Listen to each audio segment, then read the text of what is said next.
show us the edge. Yes. The chip on the shoulders, the fight and the passion that comes from within. Whoa. Trying to win on every level. Yeah. Expectations high. Gotta show them you can fly. Play harder, better, smarter. Baby, put the league on notice. Show me the edge, yeah. Play with the edge, yeah. Show me the edge, yeah. Play with the edge, yeah. Show me the edge, yeah. Show me the edge, yeah, yeah. Whoa, done seen the walk of shame enough. Wanna see the walk of winning, time to come up and bring out the outlook. Don't every play, every possession. How bad you want it, love, you want it all. This ain't a blood of love, built for something greater. Attacking all obstacles, coming for the ring, my precious. You got the juice, the will, the heart, the fire. Show 'em the proof, show 'em that it shall be done. Show me the edge, yeah, yeah, yeah. Play with the edge, yeah. Show me the edge, yeah.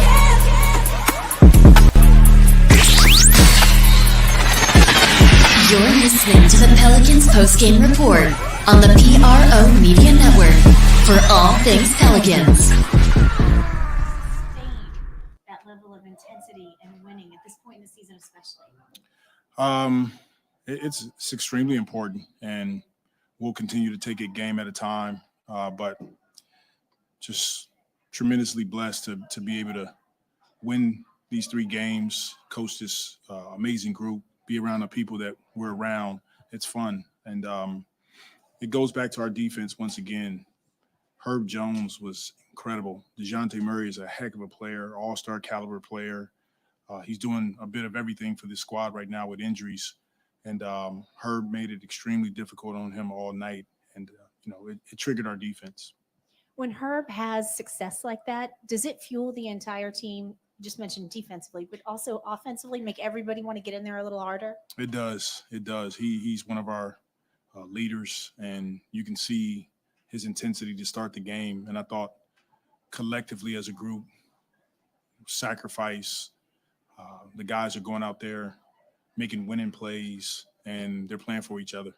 Trey, another hot night from 3. He tied his career high a few nights ago. Tonight, great from beyond the arc, but also did you feel like he went in his bag a little more and found other ways to score besides just that 3-point line? Every now and then he'll go in his bag, but when he keeps it simple, like he's been doing, it's the simple leads to the spectacular. And Trey's shooting has been off the charts the last, maybe 5 or 7 games. It's what he's capable of doing, and his teammates are looking for him. You had talked at the beginning of the road trip at a practice about really honing in, focusing on transition offense and defense, wanting to get better in those areas. Have you seen some improvement, something that you were looking to see on this road trip? We're making steps in the right direction, and a lot of it comes down to quality shots and turnovers. When we take quality shots and we're have minimum turnover games, it doesn't allow teams to get out and run against us. We did a great job tonight, 18 fast break points. We only had 12 turnovers, so we won that battle as far as points off turnovers. That's going to help us. Willie, when Trey was struggling a little bit earlier this season, did you ever have any doubt? Did you just kind of assume, even when that was going on, like he was just going to get back to this point? For sure. I knew he was going to figure it out at some point. And, from time to time, I may talk to him, but him and Corey Brewer have done a great job of just refocusing and going out and doing the little things. That's what it takes sometimes when your shot is not falling. I've said it before, though. Concentrating on winning plays, winning habits. And it's a lot that you can do to contribute to winning without scoring. DeJounte Murray, pretty quiet game from him. What do you think about just the overall defensive job you guys are able to do? Herb Jones, he's incredible. His instincts, his toughness, his mentality to never quit, never die on plays. And he's one of our leaders in those categories, and it rallies our whole team when he's playing like that. And do you get a sense certain matchups he walks into the gym like, all right, I'm gonna take this guy out? Do you kind of sense that mentality or attitude he takes to court in certain games? That's every matchup, every day, every practice, every shoot around against the coaches. It doesn't matter. This is mentality.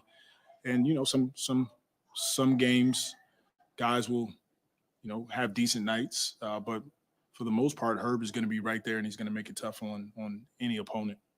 And a few weeks ago, we were asking Zion about, getting back to 100%. He told us, I'm getting there the more I make plays that aren't normal. And we saw a whole bunch of plays tonight from him that weren't normal. What's it been like just seeing him kind of make that progress, taking those steps to getting back to where he can feel like he's 100%? It's been great. It's been great seeing Z continue to progress throughout the course of the season and stack days. Credit to Z and Coach Aaron Miles, Coach Corey Brewer. Again, they're all working together. Our performance and medical, we're all working hard to make sure we do everything we can for him to have a successful season. And then credit to Z. He's putting in the work, and he's getting better and better as the season progresses. You guys see it when he's rebounding the ball, he's taking off in transition, lobs, he's scoring in a number of ways, and then he's handling the ball, making plays for his teammates. And when he's playing dominant like he's playing right now, we're tough to stop. I'm also curious. 3 W's. How important is that to have that type of sustained success on the road to get to where you want to go in the postseason? It's consistency. So for us to go 3-0 on this trip, that's great momentum for us. Just got to keep it up. Second in the NBA right now in road wins. That's a huge jump, huge improvement from where you were last season in hostile territory. What do you chalk that success up to? The personalities we have on this team. We got some dogs, and I think we just thrive in away environments, and we just love the energy. JV closing in on 8,000 career rebounds. That should happen at home next game or two. How important is he when he gets something like 8 boards in the first quarter like he did tonight? Does that help set a tone for you?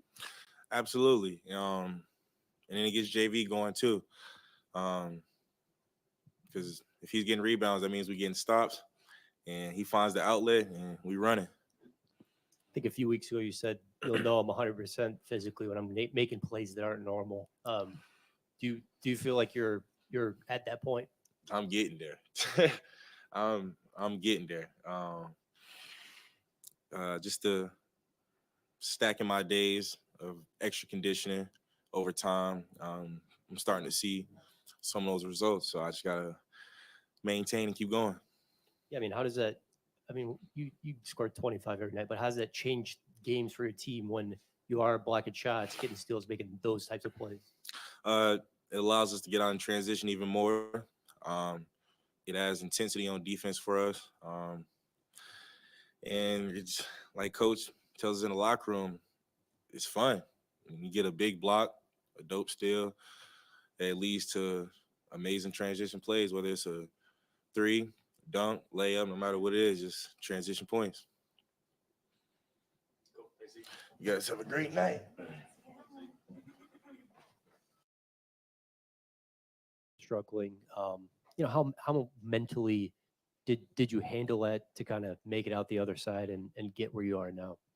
I would just say staying even. That's been the biggest thing for me my entire life is not getting too high, not getting too low, no matter what happens, because if you work hard and you treat the game right, eventually things are going to happen for you. And my entire life is not getting too high, not getting too low, no matter what happens, because if you work hard and you treat the game right, eventually things are going to happen for you. And that's how they have been my entire life. So I just knew eventually I was going to get back out of it.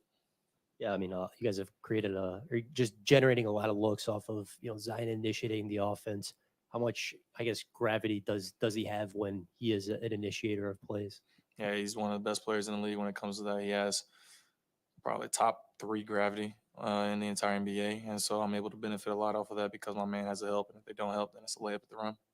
And what do you think about just how he looks physically right now? I mean, he had a bunch of steals, a bunch of blocks in Philly, 12 rebounds in Philly. And then tonight, a lot of defensive plays. Sensational.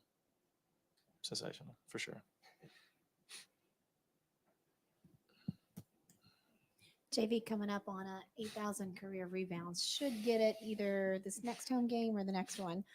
What does he bring to this squad? And when he does something like he did in the first quarter tonight with 8 boards, does that help set a tone for y'all? No, absolutely. And I'll apologize in advance because he probably already be at 8,000 if it wasn't from me stealing boards from him. But, it's all part of the game. So, but no, he's a monster down there, and he's able to secure rebounds for us and finish possessions, which is a big part of defense.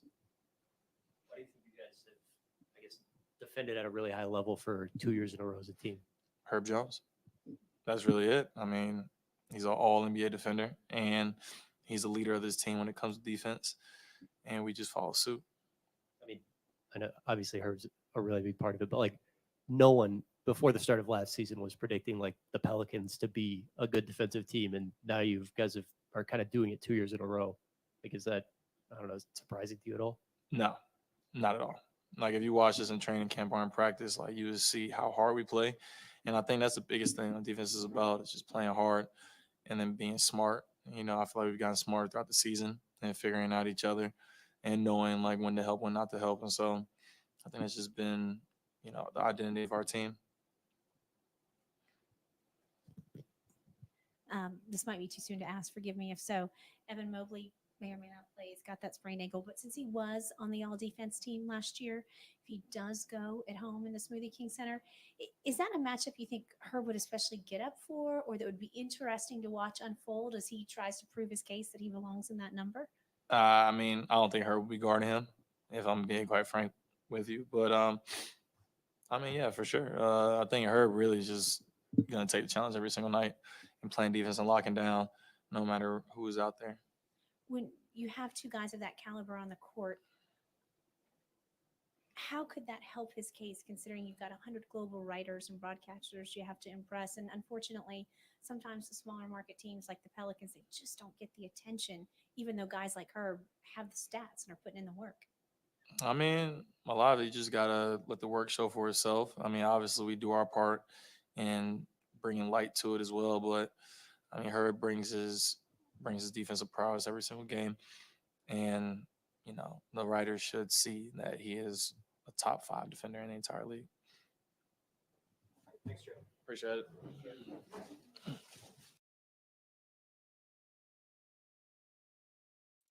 All things Pelicans, y'all tuned into the Pelican Postgame Report. Much love to the fam. Appreciate y'all being in the stream. Much love to the fam. Pelicans down the Hawks 163. Sorry about that. All right, we in this thing, man. Pelicans take care of business, man. We handle the business against the Atlanta Hawks. Push them on up out of here, 116-103. The Pelicans are 3-0 on that last road trip.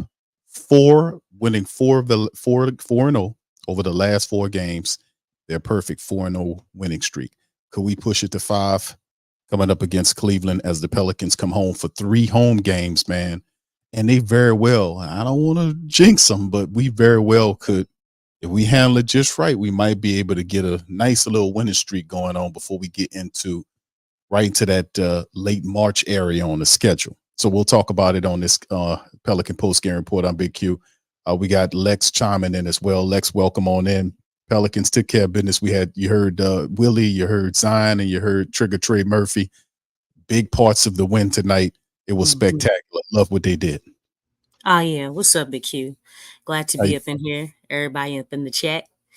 I want to say something about what Trigger was stating about with Herb.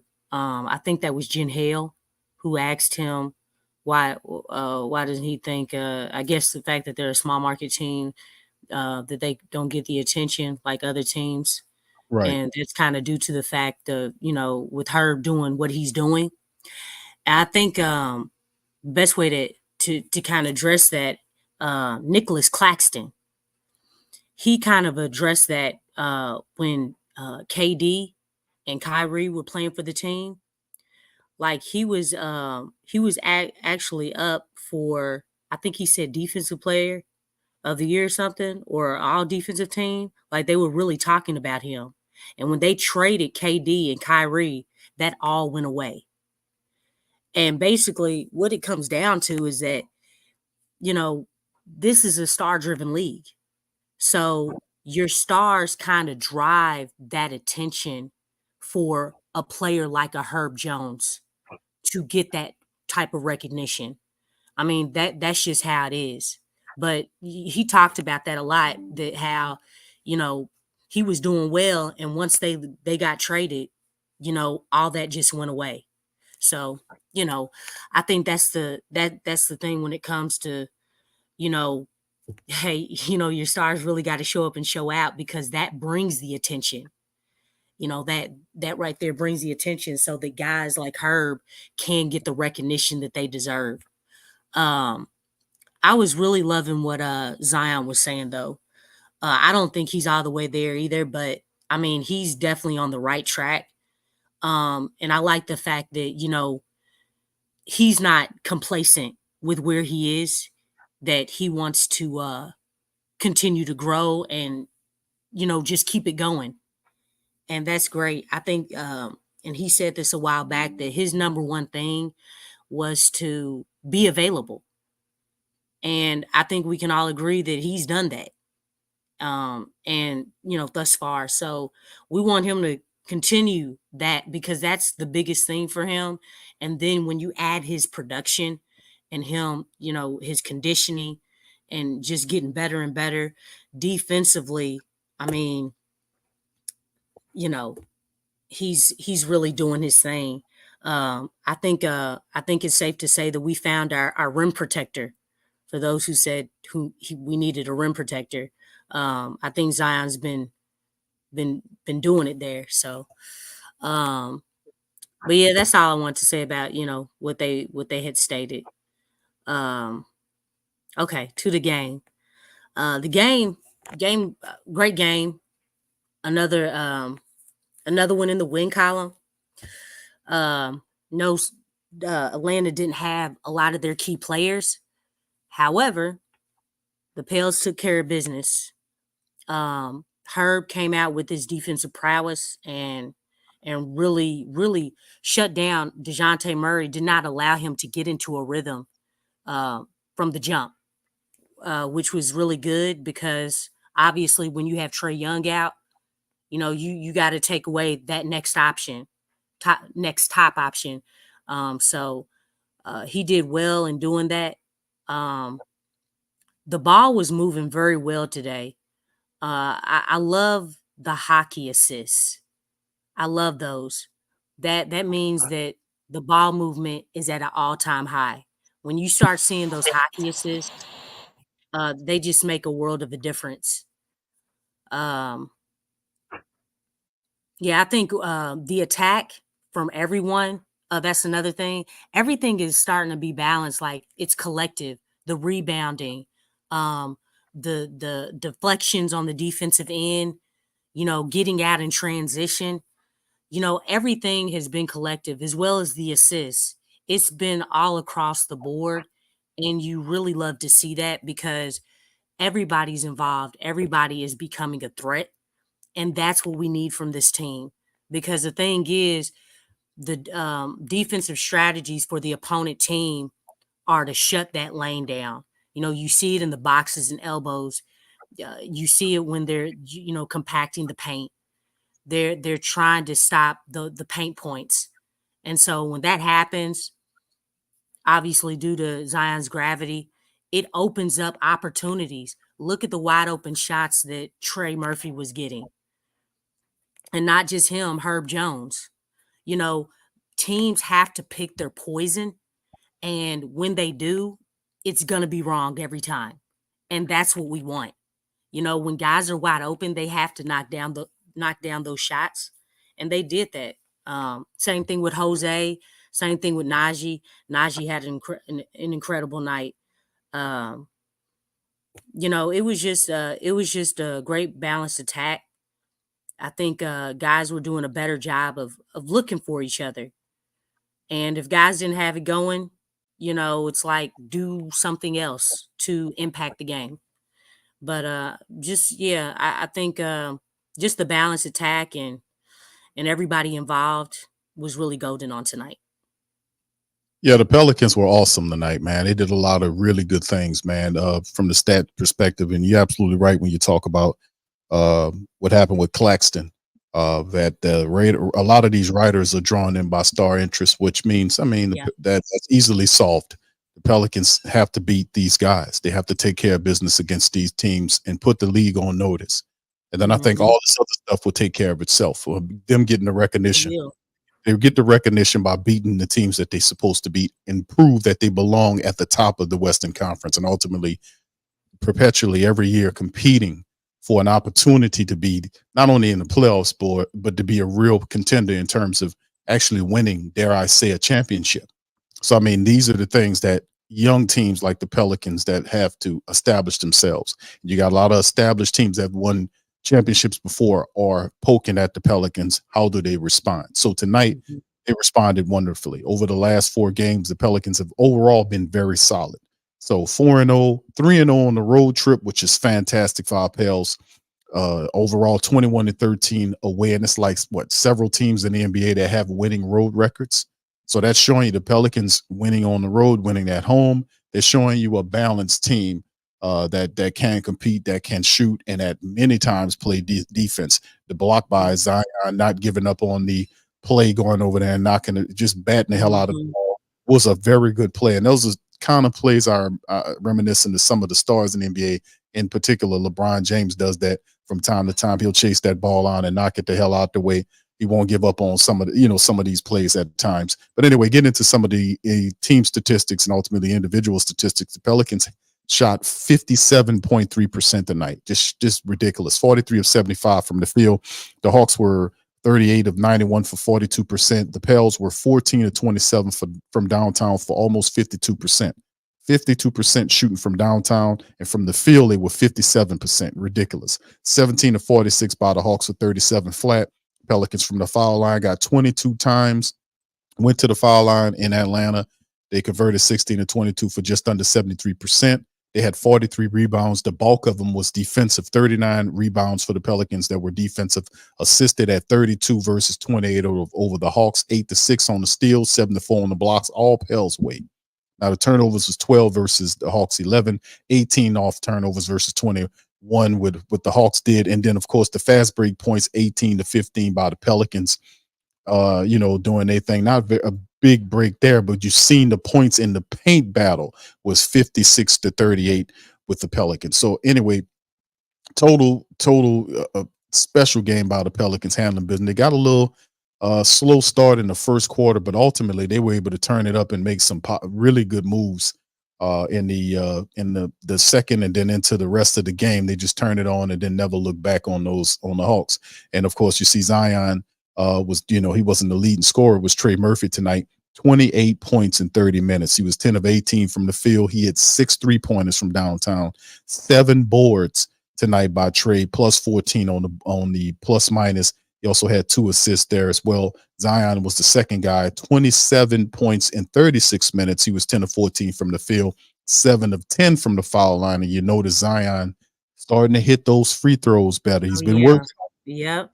He's been working. He looks good, man. 80%, I'll take it. He was 9 of 9. A game. What was that? Last game he was 9 for 9 from the foul line. I want to say, regardless of not.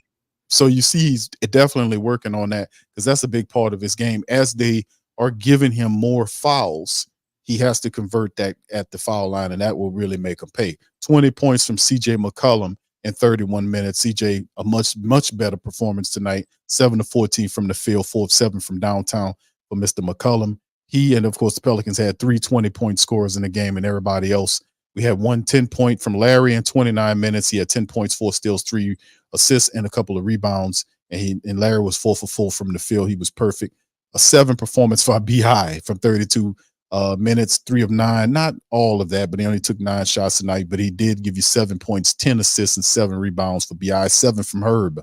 And a total, Herb Jones was ridiculous in what he was doing out there. But he gave him 7 points, banked in a 3-pointer. And of course, 30 minutes from Herb, and he did his thing, a couple of steals, a couple of assists, and a rebound, 4 from Val in 17 minutes, but almost gave you 9, almost 10 rebounds from Val tonight off the bench. Najee, 18 minutes, 7 points, plus 13 from him, 5 assists, 3 assists, 5 rebounds for him. And then Jose came in there with 6 points to add to it with 17 minutes of action. So the Pelicans playing 9 deep was enough to take care of the Atlanta Hawks, minus Trae Young. But the reality at the end of the day is that regardless of who you putting up there, they don't care if we banged up or not. If you come, if you lacing them up, we got to take care of you. So Lex, last thought before we transition to the Cleveland matchup. Oh yeah, I definitely agree. I mean, the thing is, injuries are a part of the game. Hey, look, the Pelicans, we know about injuries. We definitely know about injuries. So it's like nobody cared about that. So it's the other way around. Like when the stars are out, that just means that the Pelicans they're supposed to win. And they're doing that. So, it is what it is there. Trigger is definitely doing his thing. He's really reaping the benefits of that Zion gravity. I mean, he's getting those open shots. I'm really loving the fact that Zion and Trigger are playing together, and they have that synergy and chemistry that we've been looking for. It just comes so natural. Even when Zion almost lost the ball, he just kind of scooped it to Trae, and Trae just knocked it down. I mean, that's the type of stuff that you love to see. So I'm really glad that they're getting more and more opportunities to play with each other. But I mean, Trae was just he's feeling it, and it's coming at the right time. I think he did the same around the same time on last season. So I think right now it's just more. I think he's been like the leading scorer in the last few games, if I'm not mistaken there. Definitely just like what I see. Point Zion is definitely in full effect. Just getting guys involved. I know Brandon, point wise, he wasn't didn't score a lot of points, but he was still playmaking out there. He had 10 assists. So I mean, definitely, those assists, contribute to points. So he definitely did his thing, there. And then what Herb did doesn't show up on the stat sheet. I mean, what he did with Murray, just jumping on him from the jump. I mean, he did his thing. He stayed on him, contained him, and contained him just enough. It's just really good stuff. We had 3 players with 7 points: Herb, Bi, and Najee. Najee and Alvarado. I think both their energy, and just being a pest is really golden for this team. They're just doing the little things. If it's knocking somebody off balance, making them second guess, getting a deflection, those are things that you can't measure.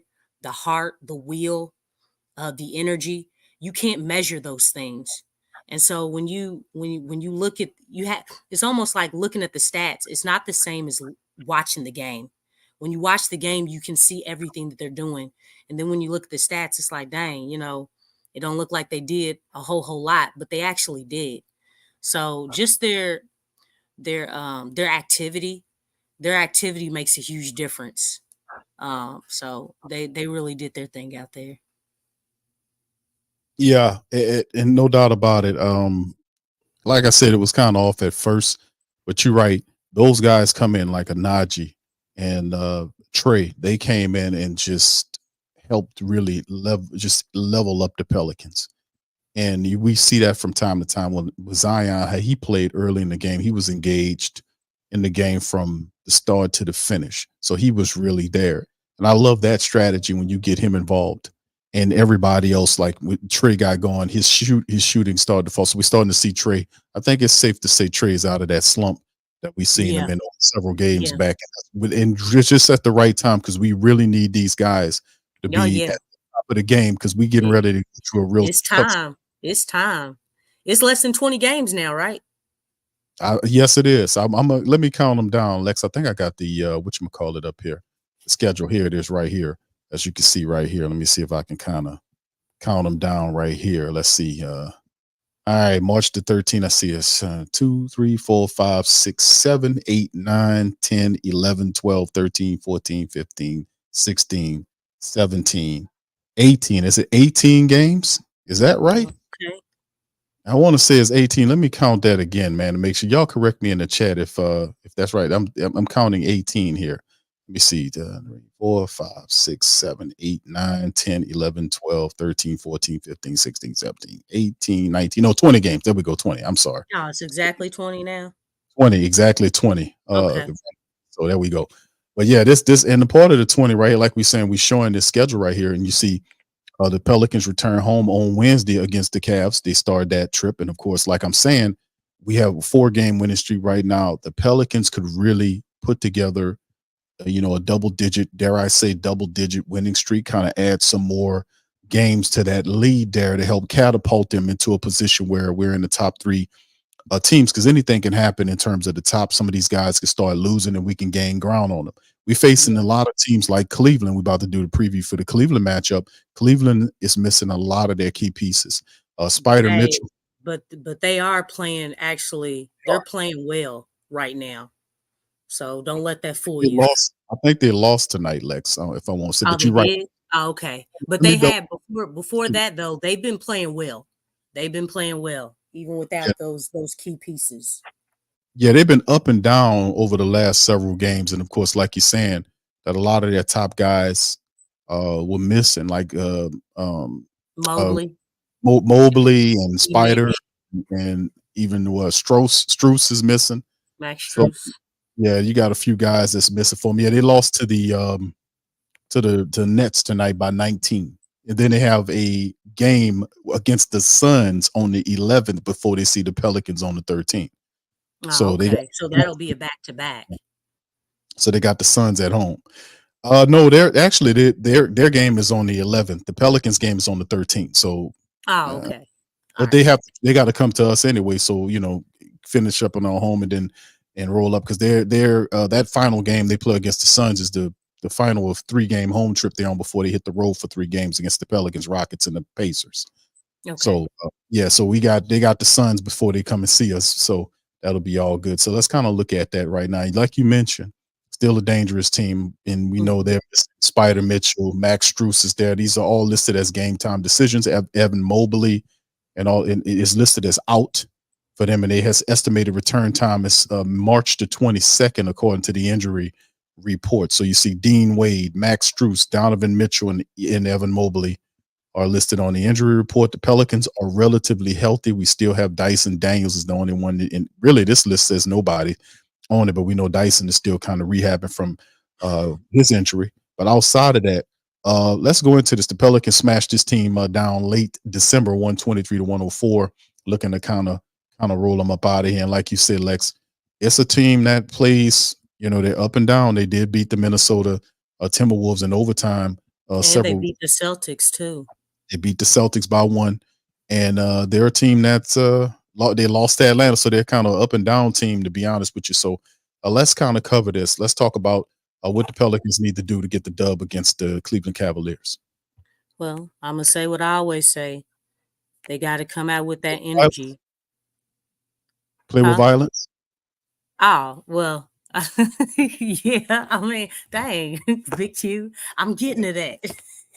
But definitely want to come out with the energy, match it or exceed it. And in this situation, exceed is the biggest thing. Come out with the right mindset.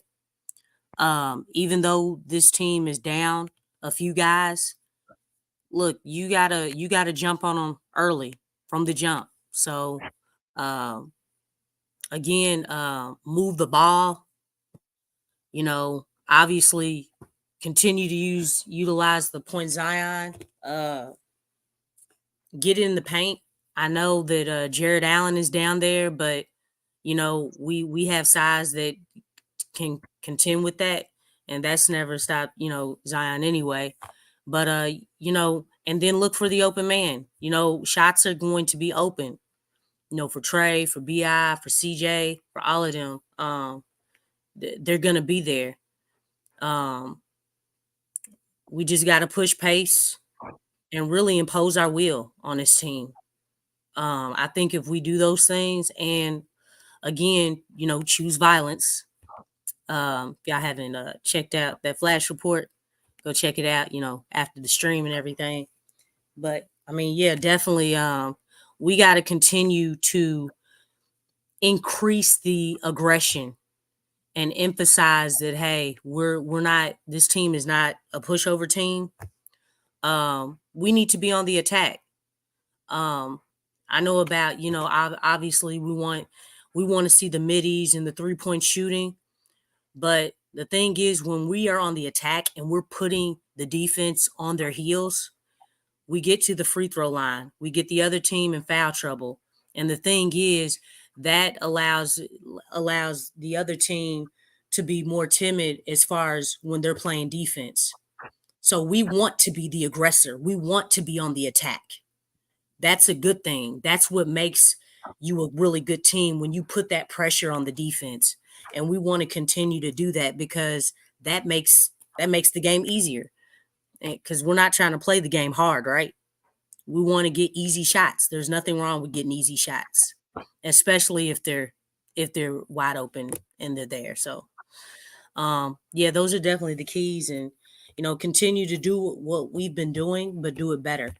And then continue to break those bad habits.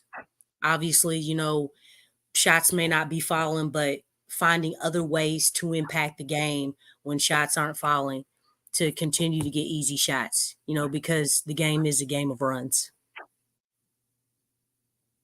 Yeah, like I said, man, we got to take advantage of these teams, man. They're missing their talent. They're missing some of their better players, and even if they were there, we got to smack them down. But so most of those guys are not there. We got to take full advantage of this. Let's get 40 wins, man. Pelicans win the 5th straight game against the Cavaliers. First home game here of the 3. They get the dub. We climb to 40 wins on the season. Now we're still 3.5 back of catching the Clippers, but still in all, we're in the right place climbing. The Clippers also lost. So we kind of moving, trying to get up there and get into that top 4, top 3, top 4 echelon and just keep going. It's a lot of games remaining, man, and a lot of things can change. We have to just stay on code, man. Stay on code, stay aggressive. And like Lex says, choose violence. If you're going to go to the polls and vote for it, vote for violence for the Pelicans, man. That's what we need to take care of, man. We definitely need that, because that's the type of energy you need to meet the Miami Heat with. That's the type of energy. Yeah. Oh, you took that right out of my head. I was thinking Miami. Yeah. Yeah. They got a few people there, Lex. Ain't no doubt about it. A couple of teams that we definitely need to handle up on. And there's a short list of teams that the Pelicans have to have in their memory of the type of aggressiveness they need to play with. And we talking about from the player perspective as well. If the players adopt that, Willie Green got to flow with that anyway. He's not going to disrupt that in hope. And that's what it's about, Big Q. That's what it's about.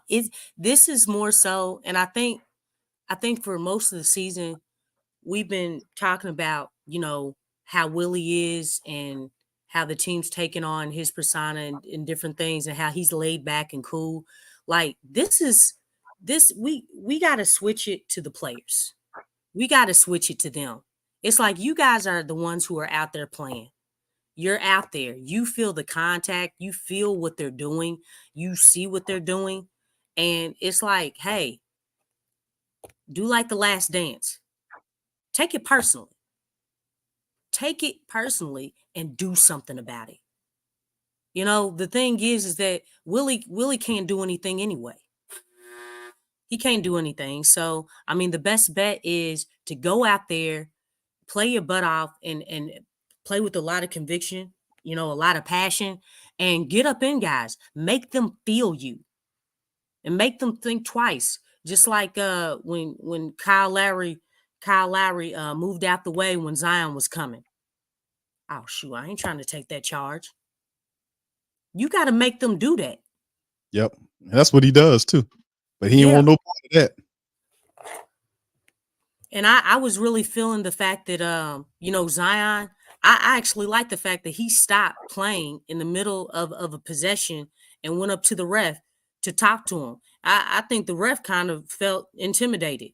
But the thing is, it's like, that's how you get your point across. Really, I feel like Willie should back that. But, he'll only back it if he's called out about it. But, I've kind of accepted that he's not going to do that.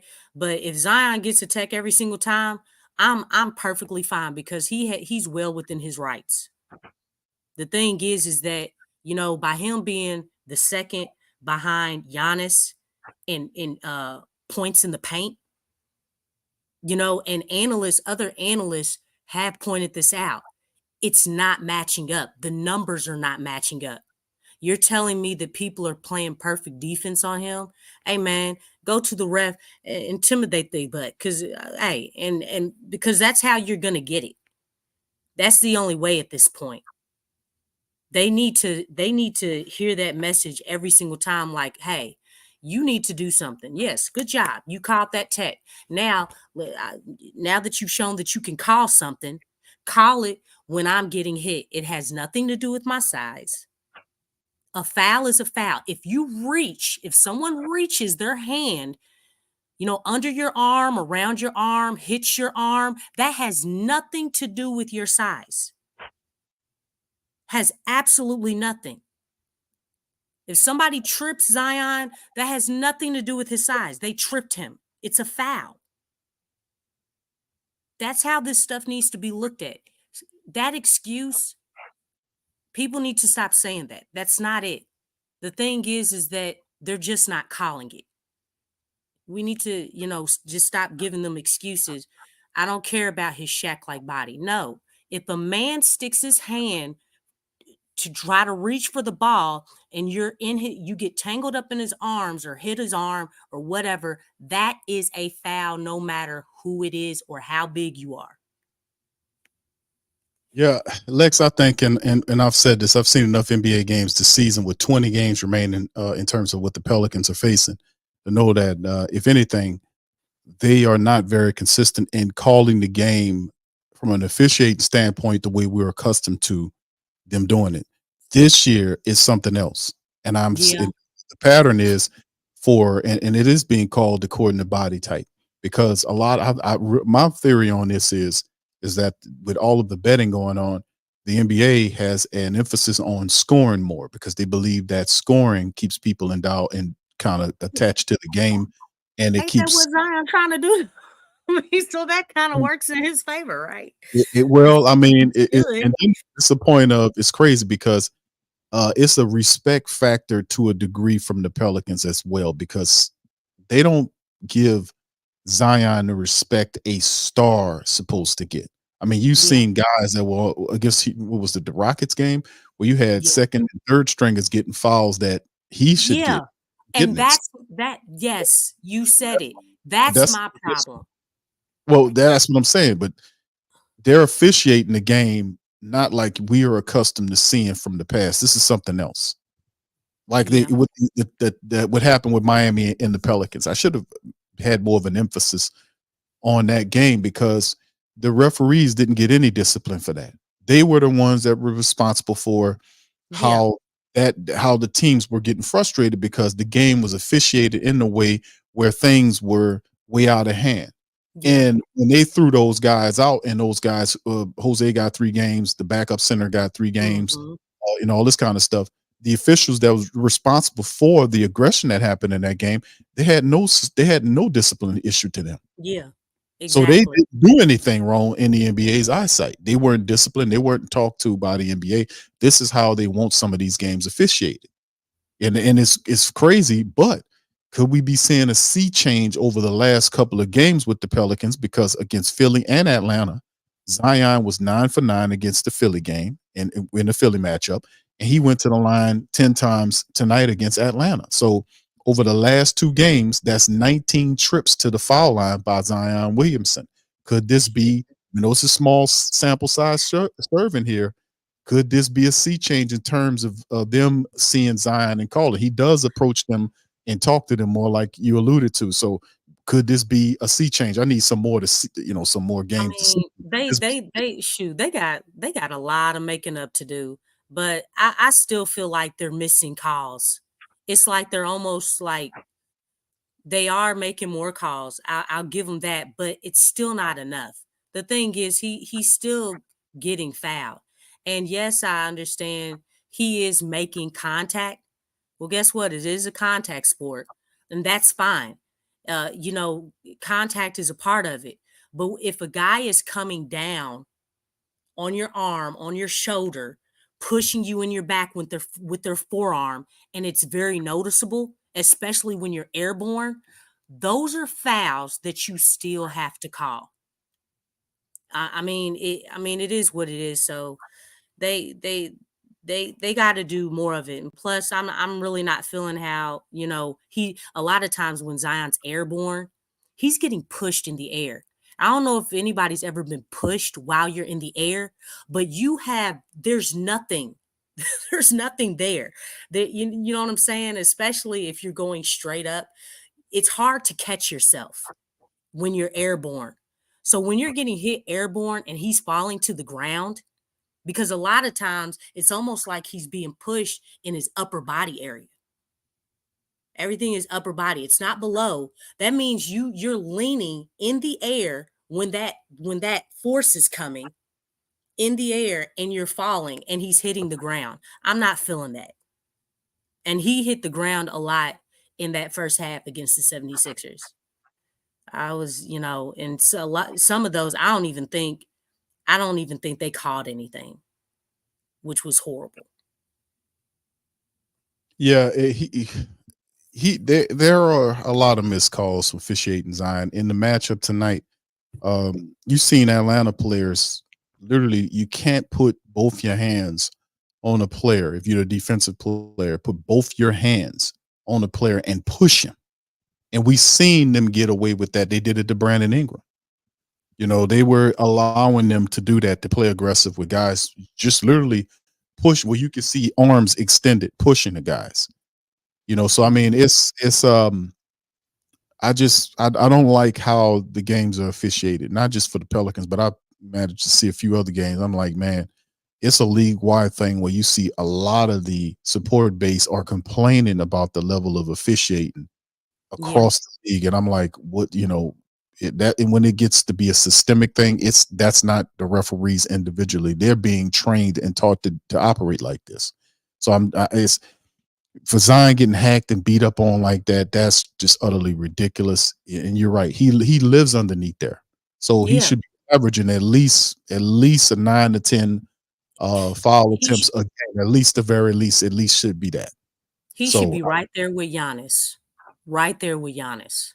Oh yeah. But you know what I'm saying? I mean, he's number 2. He's right behind him. I mean, and you can look it up. He's right behind him. They're the top 2 as far as points in the paint. They attack the paint. And so if you attack the paint as much as they do, then you go to the line more. I mean, that's just it's not rocket science. You go to the line more. They're getting fouled under there. There's a lot of contact, a lot of activity down there. When the paint is like a small area. It's a small area compared to when you're outside, like a 15-footer, 20, 30. All those areas, they're larger. They're larger areas. But in the paint, that's where the most contact takes place. It's not rocket science. It's not hard to figure out. And everybody knows this. Well, Giannis gets his. Yeah. Giannis gets his calls. Zion, who is right there with him, you're absolutely right, doesn't. So it's like his response, if you was to ask Willie Green that question, you know what he'd tell you? We got to earn it. He said that, last year? Yeah, he did. And it's like, dog, that was like last year's statement. I'm He gonna might need be, you to upgrade your statements. I think he probably would update it a bit and said like, yeah, No, he's not. Hey, you he know probably what? would. It's like Mose and Jay Black were saying, like, Willie Green is Willie Green. He is he's setting his ways, setting his stubbornness, and he's gonna do what he's gonna do. And I think now it's just like I said, the Pelicans gotta choose, violence and things. It's gotta be the players. At this point, like we're taking anybody who's not playing on that court. Okay, it's got to be the players. You all got to change this. You all got to earn this because clearly Willie's not trying to lose money for Zion. He does not feel like he's worth it, and he's already pointed that out. So that came from his mouth. Yeah, we covered that, and talked about that. Now it's just one of those situations where that's the character type of Willie Green. He's not a And it's awful. It's awful. well. I mean, He, Rahakovic, yeah, he cares about his star player. yeah, He he was cares. I talking. mean, you see it with other guys. Darvin with LeBron and anybody. You see it, but he just It's doesn't feel that way. It's right. It's a different approach that Willie takes. He's not a it takes a lot for Willie Green to get excited like he had the gotta fight thing. That's like a culmination of like when he got thrown out when we show the highlights when him fussing at the referee. You know how many games it takes for him to build up that much for him to get agitated like that? We've Or seen if he's called out by the reporters, because the only times that he's really gone to bat for Zion was when he was called out. They had to call him out. And so the next game he would respond. But it's like, Willie Dog, why does somebody have to call you out in order for you to back your player? Why? Like that's not good. Somebody shouldn't be like, hey, you're not doing your job. And that's when you start doing your job. That's not good at all. well, That's a bad recipe of you know what I'm saying? Like, dog, what type of coach are you? What type of friend are you? Dog, you got my but back. Lex, the quiet approach appears to be working. Zion was able to get to the line attempt wise 19 times over the last couple of games. So the quiet Willie approach, I don't think that was Willie, but he does and then it is also stuff behind the scenes that they talk about when they allude to some of this stuff. You hear some of the words salad from Griffin when he'll make oh mention wow. of that they'll say about Zion, not getting his fouls, and then they made mention of the fact that they talked to the NBA, which they put in paperwork, and complaining about calls or whatnot. Zion verbally, and you see him on the court visibly every Yeah. time he's tagged, is with his hands outstretched, asking them why wasn't that a foul, and Yeah. then between breaks talking to them, just constantly in their face to Yeah. make them know that I'm here. I think that would work for him doing that, not being a nuisance, but just letting them know I was fouled. Him converting a basket and yelling and one, in the referee's Yeah. direction. So this type of stuff is kind of training the referees to pay more attention to him as well. So I mean, it's unfortunate, but this is the NBA that we currently live in, where it takes all of that for a star player to get a call. He basically lives underneath that for him to get calls because they knock the hell out of him. He's constantly falling on the ground, which is why I'm like, man, damn, man, they beat the hell out of him just to get 7 to 8 attempts to the foul line. We might have to kind of address this thing a different kind of way, but he has been consistent in his approach, so I got to at least give him that. Yeah. Hey, did you see what Philly wrote? We got to keep what he says. Willie got to keep his money. His money for his church tithes and offerings. Oh wow. You know what? Hey, I believe it. I believe it. He's like, shoot, I can't rip them off. Willie's a good dude, man. Willie's all about the love doctrine. We knew this. Come on, Lex. We knew this when Willie took the stage. We knew that it was all about a family feel with Willie. We knew it was all about love. It was important for the players to become, kind of good teammates with each other. That way they play for each other. We've seen a lot of our young players that we've drafted, namely guys like Trey Murphy and Herb Jones. Those guys have reached another level in their game, especially Herb Jones has turned into a true 3D guy. I mean, Herb's defense was there. Now he's knocking down a three at a high clip. And then you have he's shooting himself. He had the slump. He's coming out of the slump. You're seeing Zion gain mature. You see BI just do what BI does. And CJ fits well with what he does, fitting in when he needs to between Zion and BI. When he needs to step in and score, he's getting those shots outside too, those open shots. And he's hitting a lot of those shots. So, and then, of course, you're seeing a lot of our bench guys come in there with that energy. Najee Marshall, Jose Alvarado, Larry Nance, those guys. The only other thing I would say that we just need to keep working on is to keep working with Valanciunas to get him involved more in some of these contests as well. I think that will help out too, eventually going down the line as we get closer and closer to the playoffs. But everything outside of that, I can't really say too much about. Right, Slim says togetherness. There you go. That's the Willie Green doctrine of love. Lex, so funny. Lex wants to see violence and aggression, and Willie's like, like I said, it ain't about Willie no more, man. The players need to choose violence. When I said Pelicans, I was talking about the players. Well, this is the thing too, though, Lex. At the end of the day, it's gonna have to be about the players, man. Willie can't protect them from Draymond Green or Jimmy Butler or some of these other guys saying the Pelicans are just flash in the pan. They're not ready for what we got. We're better than them. We'll beat them again when we'll see them. And nobody, and Draymond, as Draymond says, that nobody's worried about the goddamn Pelicans. Yeah. That's what he said the first time before. Yeah, he said it twice. He said it twice. Yeah. And he says nobody's worried about the Pelicans, but for the first time, he says nobody's worrying about the goddamn Pelicans.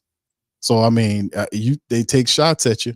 The only thing is, can we respond when it's time to respond? Down the season, let's get back at it. It's coming on March 22nd. It's definitely coming. There was one thing. That you said. Togetherness. Oh shoot! Some of the best teams they actually fight. They actually didn't like each other. So I just want to say that it works the other way too. You know what I'm saying? Yeah, it does. Not being nice to each other. You know what I'm saying? Sometimes you need to be mad. You know what I'm saying? It lights a fire under your belt and things like that. So that's not a bad thing either. Y'all know how some siblings, for those who do have siblings, siblings do fight. It ain't all peachy and brownie and whatever, however you look at it. Sometimes you fight, throw tantrums and different things like that, throw bricks at each other. Sometimes it's good. Bricks. Yeah, that happened to my brother. So Whoa. They live out in the country. You know what I'm saying? Damn. That's why I said that. Chunk this brick at your ass. Hey, they still living. They still lied. Tough ass siblings, man. Oh man, that's pretty rough and tough there, Lex. I gotta hear that, man. And it was because of a basketball game. God damn. He was chunking up bricks in the game, so he got the bricks at the end of the game. That's what happened, huh? Good Lord. Oh, goodness gracious. It's good stuff, man. It's good stuff. Hey, man. It help me to be strong and help me to be tough out on the court. So hopefully you was the one throwing the bricks and not having the bricks thrown at you. Oh no, they wouldn't have done that to me. It was my brothers, man. They got mad. Okay. Yeah, it was the brothers. Yeah. They're not throwing no brick at me, but it's on if they do. You know what I'm saying? I got an arm on me too. Oh, there you go. There you go. Playing dodgeball with some bricks in this piece. Boy, Lex came up real, man. Came up real. But listen, man, let me tell y'all something, man. At the end of the day, man, I agree wholeheartedly. The aggression factor has to be ratcheted up toward the back end of the season. We got a really tough slate of games that's coming down here, man. And like we preparing, just Lex, just looking at some of those games and preparing, man, for what we getting ready to see, man. And like I said, 4-game winning streak. The Pelicans are what, 3.5 games back of the closest team, which is the Clippers, who lost. So we just have to keep doing it one game at a time.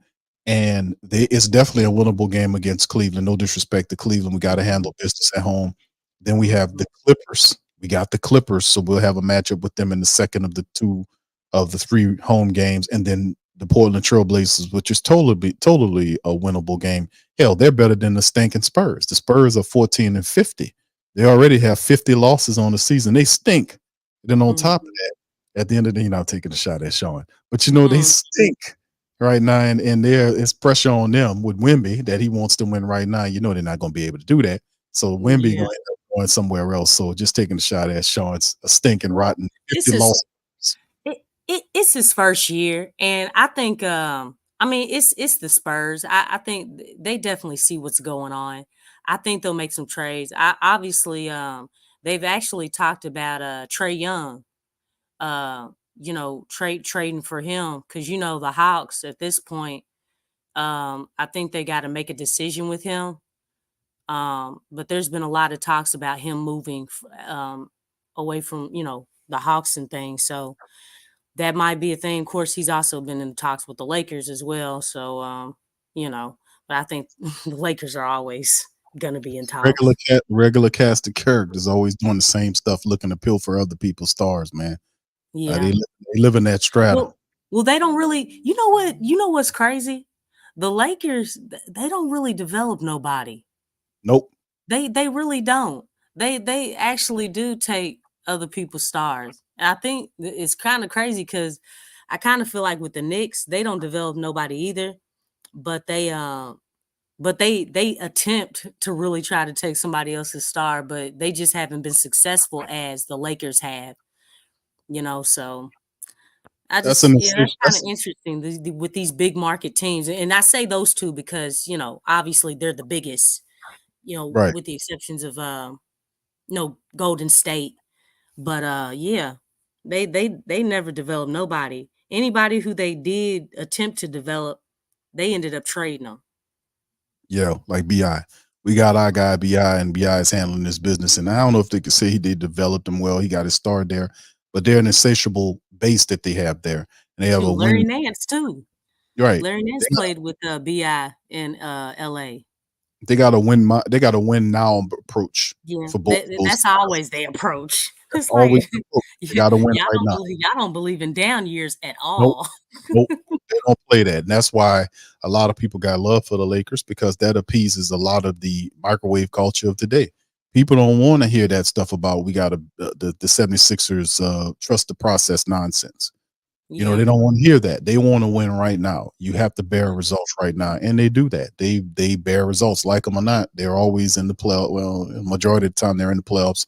The Knicks got what they got. They're starting to compete again, but all of that's that microwave culture.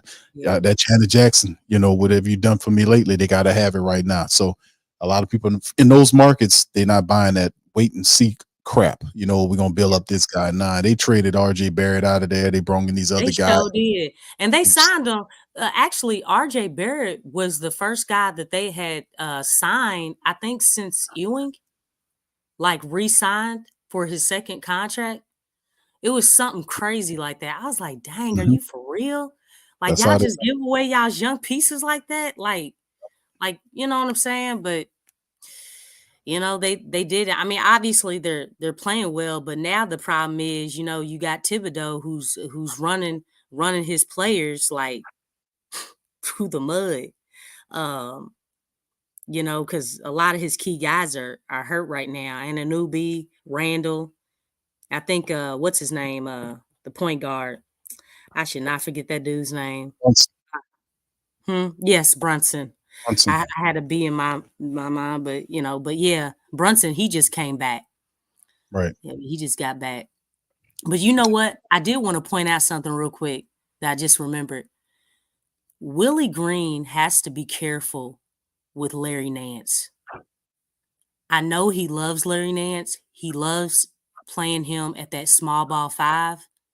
But if he's not careful, he's going to run Larry Nance in the dirt before the playoffs start. Like, This guy is fragile. Like, you don't want him to get injured. You kind of need to be more smarter with, playing JV, because I don't know if anybody's noticed, but he's been starting Larry Nance in that second half. And I kind of feel like he's kind of tinkering and revving up to maybe even start Larry Nance when the playoffs start and things of that nature. And that's cool, but like, you're playing Larry a lot of minutes. That's a lot of minutes. And it's like you were up really big. Like, you don't want to play Larry the whole time. Especially when, you look at Jonas. Jonas has been more available. He's stayed healthier longer. I mean, basically, you can say JV is kind of indestructible for the most part. Like, utilize him still because you're talking about a 6'7" guy and Larry Nance going up against big men, like bona fide big men. Like, they play their true fives.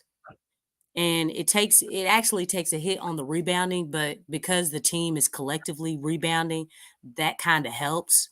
But just to be able to utilize Larry like Willie wants to, he's got to be careful about that. He really does, because the thing is that we know Larry's his favorite guy to play, because of his lateral movement, his activity, and he really emphasizes what Willie Green is trying to do or wants to do. But that, I think that's a huge concern. Like, you might want to kind of spread those minutes out in that time that he's out there, and really utilize Jonas. Don't just sit Jonas, man. Jonas is still he can still be impactful. He can still be impactful. So you just don't want to do that to your players, because you have to think about that. Got to think about that. Yeah, over the last 2 minutes to kind of verify or kind of elevate what you're saying. Tonight it was 29 minutes against Philly. It was 27 minutes that Larry had. Prior to that, it was 16-15. But these over the last two games, definitely over 27 minutes apiece in each of the matchups. And you're right. Larry's minutes are up, and Big V's minutes not so much. So you got to figure a delicate balance in there to kind of get Valanciunas more involved early. Now, and that's the thing.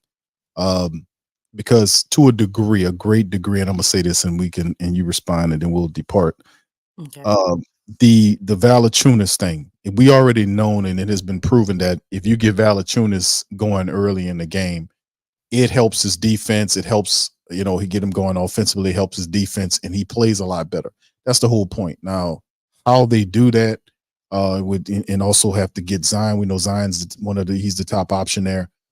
But some kind of way going into getting later in the season into the playoffs, you're going to have to get Valanciunas going to help the Pelicans out, and then mix Larry in. If we can get our two big guys going, we'd be good. But you definitely have a lot of concern right there with Larry Nance and him getting worn out, and that's a good concern. It's a good concern. That's a really good concern, because he had no minute restriction for Larry when he came off that injury. And you could see he played him right away. And it's like, that's why I said, his love to play Larry Nance is like, it's almost kind of like obsessive. Like, dude, like, if that was Zion, he would have sat him down.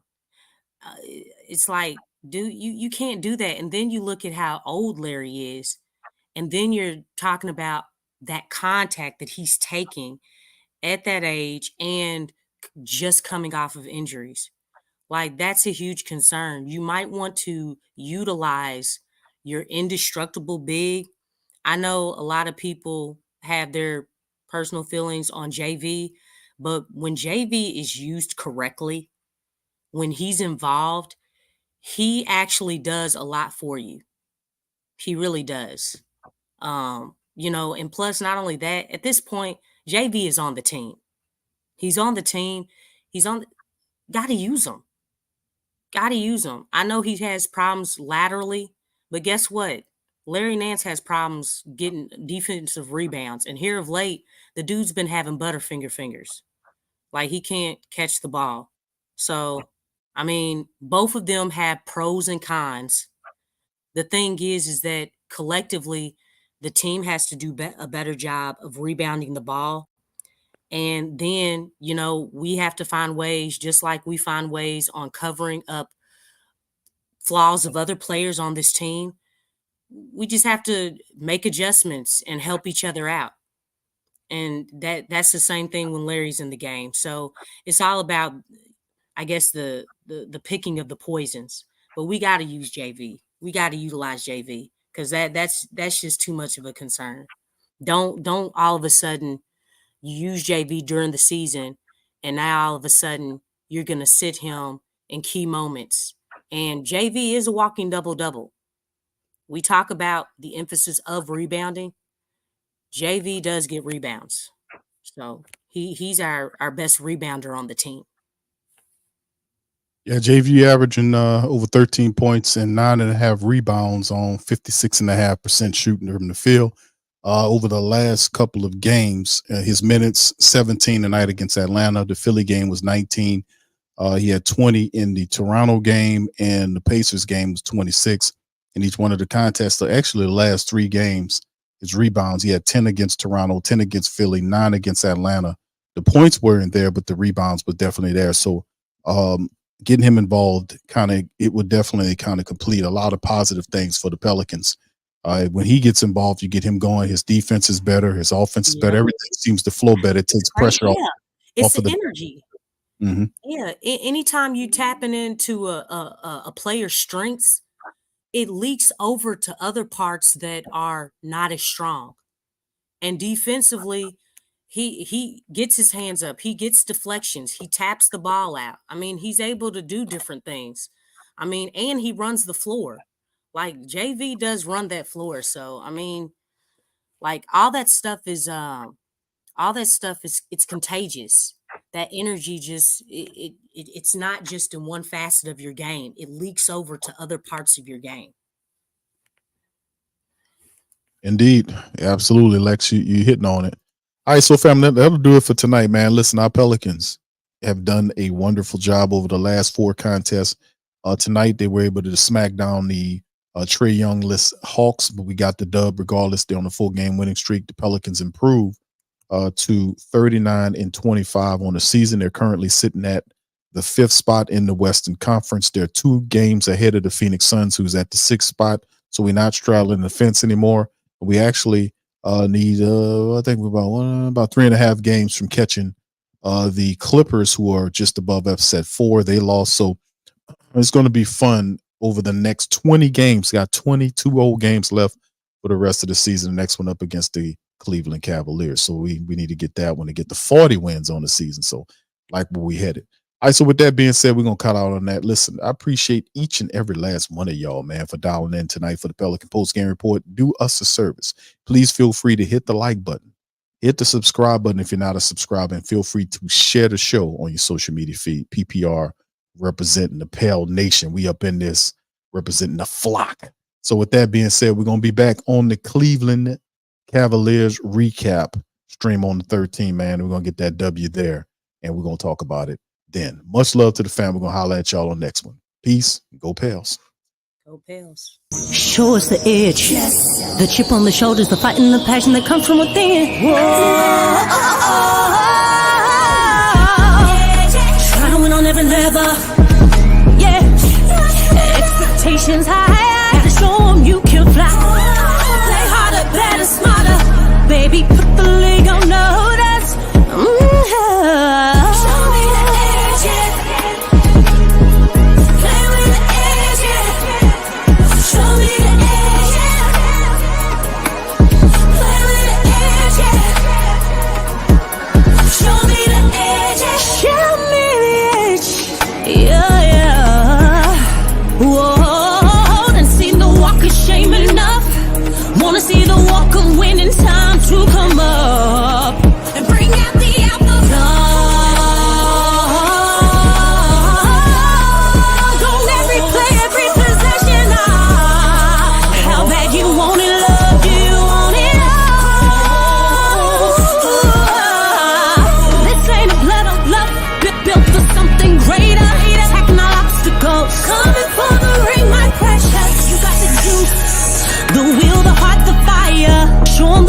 Show 'em that it shall be done. Show me the edge, yeah, yeah, yeah.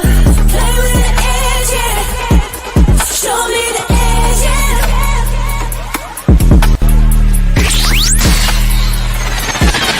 You're listening to the Pelicans Postgame Report on the PRO Media Network for all things Pelicans.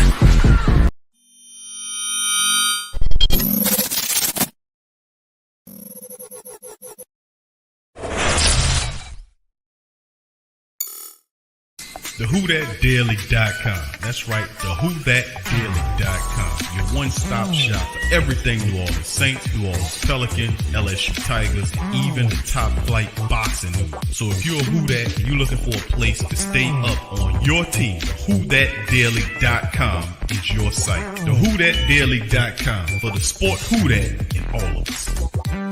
That's right, the Pro Shop is the platform store where you can go and buy all the latest merch to support the platform. Available at the Pro Shops, we have dozens of hundreds of products available for you and your family. Unisex tees for men and women, hoodies and sweatshirts, tank tops, kids and baby items, long sleeve tees, mugs, pillows, wall art, bath bedding, face masks, phone cases, stickers, bags, fanny packs, socks, hats, and many other items. Please feel free to check out the Pro Shops. The link is in the description section below. And remember, it helps the platform continue to grow.